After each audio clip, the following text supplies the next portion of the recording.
Hey guys, welcome back to Mo's Game Table. Today we're going to take a look inside Tattered Flags #1, Into the Whirlpool.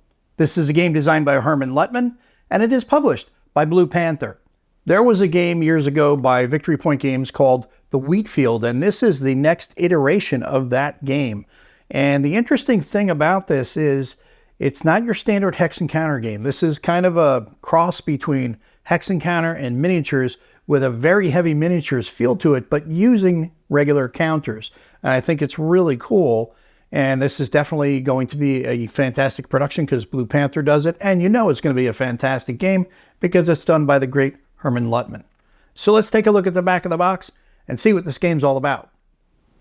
Tattered Flags #1, Into the Whirlpool, is the first in a series of hybrid historical miniatures / board game designs that simulate tactical American Civil War combat in a playable format. The game depicts in detail the series of engagements that occurred in and around the salient formed by Union General Dan Sickles' 3rd Corps as he was attacked by Confederate General James Longstreet's 1st Corps at the Battle of Gettysburg on July 2, 1863. The game is primarily designed as a 2-player game, with one player taking the Union forces and the other the Confederate or Rebel forces. However, more players are easily accommodated as commands or sectors for each side can be divided amongst multiple players. Since many players do not have the time, funds, or eyesight to paint armies of miniature figurines, Tattered Flags uses ready-to-play cardboard counters to substitute for such miniatures. The game also uses a detailed battlefield map in lieu of miniatures terrain models in order to provide the player with an accurate playing surface, complete with every significant terrain feature depicted on the map. The map is overlaid with a grid of 8 pointed spaces, which serve to help players easily regulate the movement, facing, and firing range of each unit counter as it moves and fights across the landscape. You can see an example of the map, the cards, and the counters here. For the game contents, we get a 17 by 22 inch map, 2 player aids, 1 game turn track, 208 markers, 40 battle cards, 176 combat units, or as it says here, combat units, 410 set of dice, rulebook, scenario book, and 5 setup maps. It is for 2 players, playtime is 120 to 180 minutes, and it is for ages 14 and up. So let's take a look inside and see what we get. Now, first thing I want to note is look at that big box that we're getting from Blue Panther. It's great to see that they're doing these bigger box games now. We've got our 4 dice, deck of cards, our rule book. Now I'm going to just dump everything out because this is a real tight fit here. Our scenario book, our setup sheets, player aids and game turn track, 2.5 sheets of counters, and our map. So let's set up the map and take a closer look at the game. And here's a look at the map that comes with the game. And the first thing that I noticed when I looked at this map was, wow, this thing is so vibrant, very colorful, beautifully done by Blue Panther, outstanding look to it. And everything is very easy to read. Not only the locations, but you've got these 8-point stars that we saw on the back of the box when we were looking at that. That's how you're going to be placing and facing your units. It's very easy to pick those out on the map, something that you could find maybe a little bit difficult, especially being that we're so used to hex and counter. But no, they definitely do a great job on transitioning the different colors based on the location. I only see one area that could have a little bit of improvement as far as picking them up, and that would be right in the middle here, but I see what they're doing. It was a lighter background, so they went with the darker stars. I think here, just to coincide with the ones on either side, it probably would have been better to go with maybe a little bit whiter color, just so that way they stood out there. But other than that, fantastic job, very easy to read. You've got the peach orchard at the top, Stony Hill, Rose's wheat field, and you've got a couple of farms out here as well. Really good varied terrain here that you'll be using, and fantastic map for a tactical engagement. So this is going to be really fun to fight on. Next, we'll take a look at the player aids that come with the game, and the first ones will be the scenario setup sheets. One of the things I did not touch on with the map, because most of it's self-explanatory, but I figured I would save that until we looked at these scenario sheets, was the terrain chart, because that is actually at the bottom of these sheets here. The different types of terrain we have on this map are clear, wheat field, grain field, woods, stone wall, fence, stream, road, orchard, and farm. There are also elevation changes, which if you look at the map, you'll see, like on the side, you'll see these contour lines. That's going to be the changes in elevation right there. But each of these scenario sheets is going to give you the layout for your Confederate forces and your Union forces, including their facing. And then it's going to give you any of the status markers down here at the bottom. This scenario starts at 4:15 and it continues on until 5 p.m. As you can see, the turn track itself starts at 4:15 and concludes at 8 p.m. Each turn is a 15-minute increment. You flip it over on the back and we have scenario 2, the Downeasters Wall. Again, Confederate forces down here and the Union forces above that. This scenario starts at 4:45 and continues to 5:45. On the next sheet, we have scenario 3, wheat and stone. This one starts at 5 p.m. and concludes at 6 p.m. You can see a lot more units on the field, as well as some that will be entering the field. Confederates here at the bottom and the Union forces at the top, with a bunch of Confederates coming in here from the west side of the map.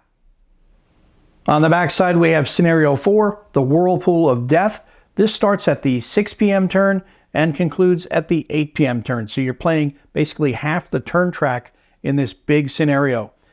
Confederate forces down at the bottom, Union forces at the top.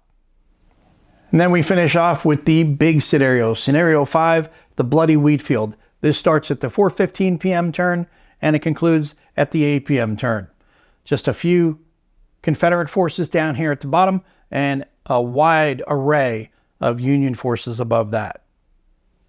And for the last two periods, we have the turn record track, which is going to keep track of all the turns of the game, as well as your terrain chart. For reference, just lay this next to the map. This is what we saw on the scenario setup sheet. And then we have this great fold out, which is going to give us all the charts and tables that we're going to need for the game.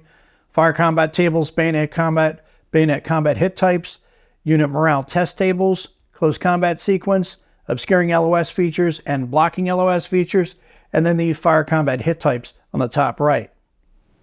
On the inside, we have the sequence of play, the brigade order unit actions, initiative results, command range, change orders, movement, number of unit actions, reorganize unit actions, and the formation morale test tables.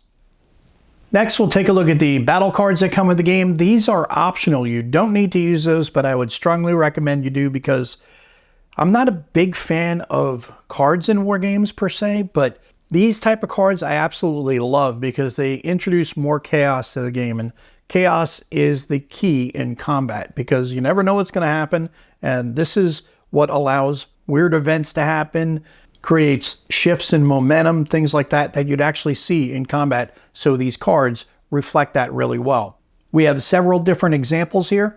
Skirmisher Harassment we'll take a look at first.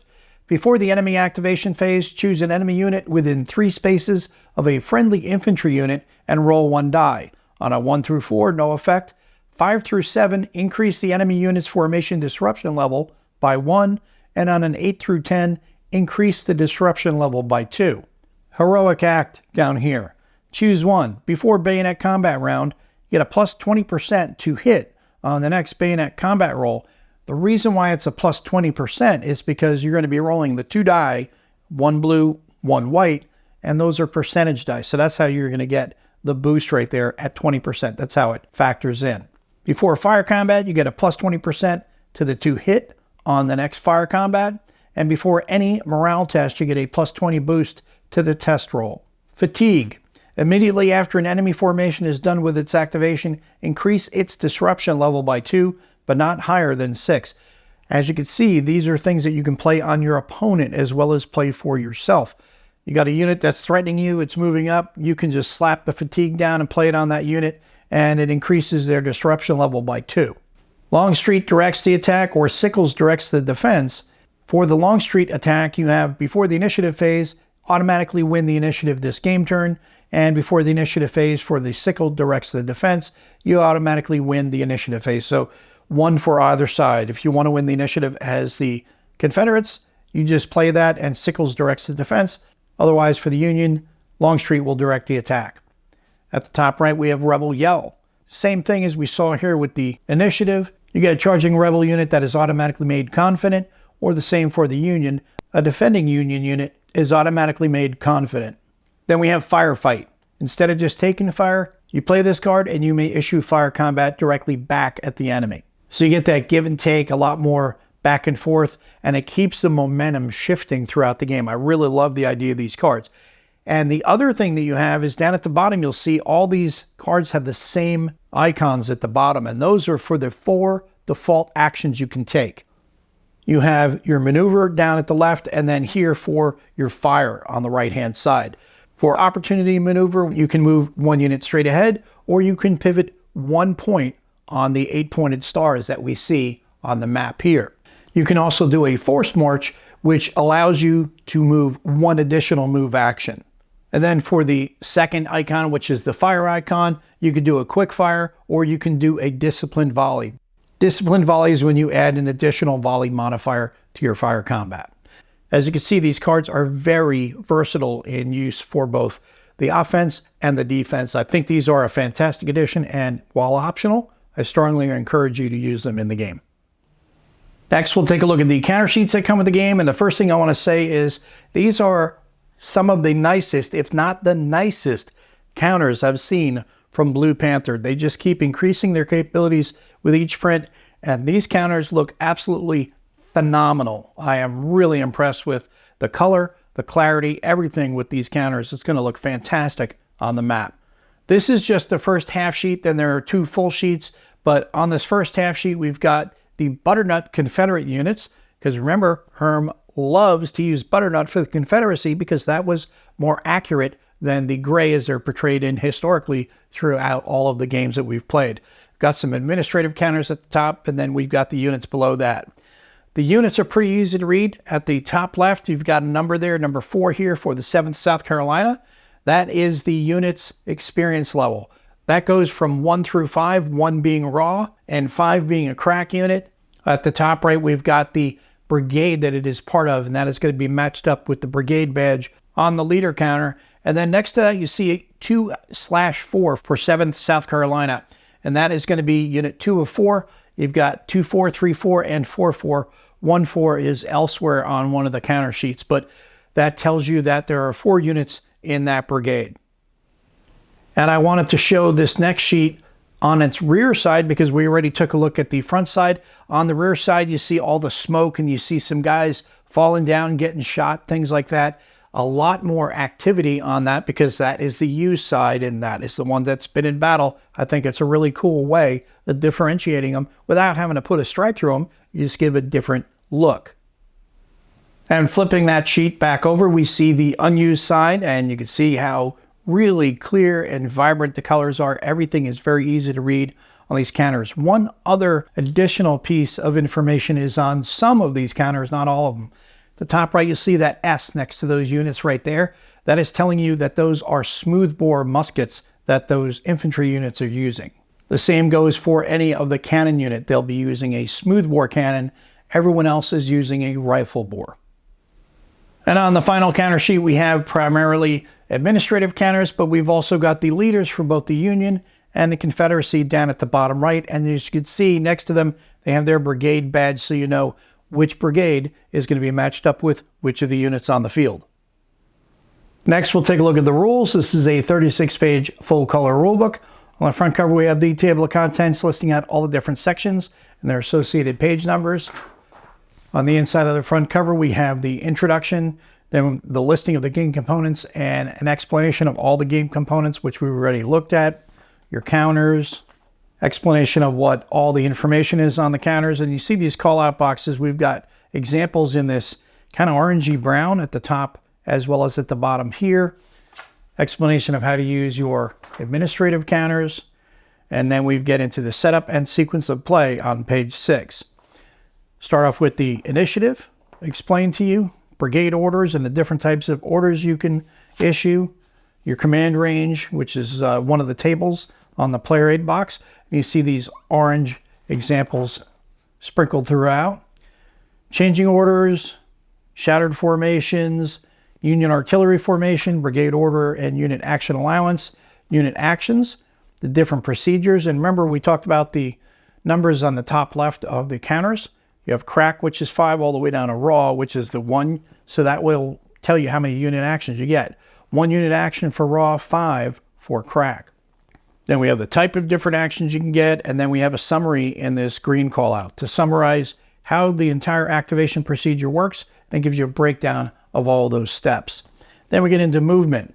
Adjacent spaces. Remember, with a regular hex, everything is adjacent, all the different sides of the hex. Here, you've got 8 pointed stars, and that is going to be telling you every space out from each of the points is adjacent. Then we get into movement, movement procedure, type of movement actions, pivoting, about face, voluntary, go on the ground, stand up, redress, unit stacking, formation integrity, and we've got an illustrated example of formation integrity down here and how critical that is to the game. Then we get into fire combat, examples and notes in call-out boxes, as well as an illustrated example here for the fire zone. Visibility for your LOS, and then elevations and blocking or obscuring your line of sight. An illustrated example for that, because you can never just explain line of sight in text. It needs a graphical example, because that's always one of the most confusing parts of tactical games, because every designer has their own take, and even designers modify their takes for each of the games because they have to, based on terrain or what they're trying to model, things like that. We have another note, another example here. Fire combat resolution summary, basic to hit percentages, example up there, and then fire combat adjustments, fire combat hit determination. Then we have another call out box in blue, absolute hits. If the final modified to hit percentage needed is less than 1%, the firing player still rolls the dice. If the die result is a 0-1, a hit is scored nonetheless. Applying fire combat hits, and then you have the point blank smoothbore fire. Close combat. Close combat is explained to you, the sequence, defender morale test to hold, defensive fire, charging morale test to close, bayonet combat adjustments, bayonet combat hit determination, and then applying your bayonet hit combats, and then continuation of bayonet combat, and then ending close combat, and then winning and losing your close combat explained there. Reorganization, morale tests, all the different steps for your morale tests. Formation cohesion morale test, unit morale test results, formation morale test results, then rally, disruption. We get to the battle cards, which we talked about when we looked at those, and gives you an explanation all throughout. And that's one of the things I did fail to mention when I was talking about those cards, is you draw 2 of them at the beginning of your turn and then at the end of the turn, and you will also get 1 if you roll doubles. Because remember, percentage dice, 2 dice, if you roll, say, 2 2s, you got a double, you're going to use that die roll in the game, but you're also going to draw another card. And the other thing that's really cool about that is there is no hand limit. So you can have as many cards as you want in your hand as possible, and you don't have to discard any at all. You'll just be using them throughout the course of the game as you see fit or as you want to. And without a hand limit, you can really hoard them if you want to and use them one after the other, or you can use them as you go. But if you hold on to them, it's just not going to work out for you that well, because your opponent's going to keep using them and going to keep beating you back. And if you're thinking you're going to come out with some uber super powerful OP move at the end of the game by having these cards in your hand, the odds of it working in your favor are not really well. But that's something else to bear in mind. Sorry I failed to mention that when we're talking about the cards. And then we are at the back of the rule book. And lastly, we'll take a look at the scenario book. This is a 15-page full color book. On the front cover, we have the table of contents listing out all 6 scenarios and their associated page numbers. Remember, we looked at the setup sheets. We saw the first 5. Well, the 6th scenario is going to be in this book here. Scenario 1, first contact, your Confederate setup, your Union setup, scenario rules, and the victory conditions. You can use this to set up, or you can use the much easier to read setup sheets, because here it's going to be just your text. It's going to show you here on the images as well, but I think those setup sheets, especially being that they're very close to the size of the map, you can just lay it right next to it and set these things up a lot quicker using those. That's a fantastic addition by Blue Panther. Scenario 2, down Easter's Wall, same setup. You get your Confederate setup, Union setup, scenario rules, restricted rebel play area, reinforcements, and then your victory conditions. Each of the scenarios is going to be set up in the same way, giving you that same information. Then we have Scenario 3, Wheat and Stone. Scenario 4, Whirlpool of Death. You see each of these scenarios, the information for the setup continues to grow and grow, and this one was a big one when we looked at it on the setup sheets. Then we have the Bloody Wheat Field, Scenario 5. All your information for that. And then Scenario 6, which is Reaping the Wheat. This scenario is a fictional free-for-all meeting engagement and can be as large or as small as players wish it to be. Essentially, both players will march their forces on from opposing ends of the battlefield, with the primary goal being to simply defeat their opponent through attrition. So there's no setup here, there's no anything. You do it as you wish. It's complete sandbox free to play around with all of those great counters that you got and this fantastic map. And then we are at the back of the scenario book. And that is a look at everything you get inside of Tattered Flags #1, Into the Whirlpool. This is a game designed by Herman Lettman, and it is published by Blue Panther. Well, what a fantastic package this is from Blue Panther. And as I said, they just keep increasing their capabilities with each print. These counters are really fantastic. I was just really impressed with them. I'm going to see if I can give you guys a closer look so you can see what I'm talking about. Look at the clarity of those. Look at the color. The images themselves, just fantastic. Really well done by Blue Panther. And they're going to look fantastic on this map, which is also very vibrant, very easy to read, like I was saying. But I think this is going to be fantastic because of the fact that it's kind of a miniatures hybrid.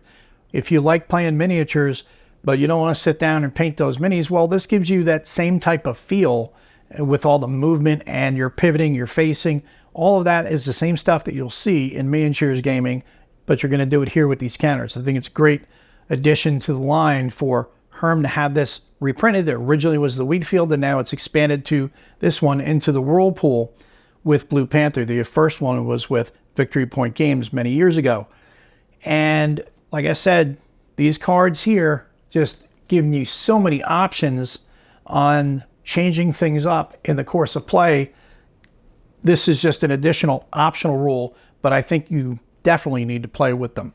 Maybe if it's your first time with the system, you play without them, but then the second game, you're going to want to introduce those into your play because it's just really going to make things a lot more fun, a lot more chaotic, and a lot more interesting. And you're also going to have ways of boosting your attacks as well as ways of deflecting or minimizing the damage of your opponent's attack, maybe even stopping their attack. So those are the benefits that you get with the cards.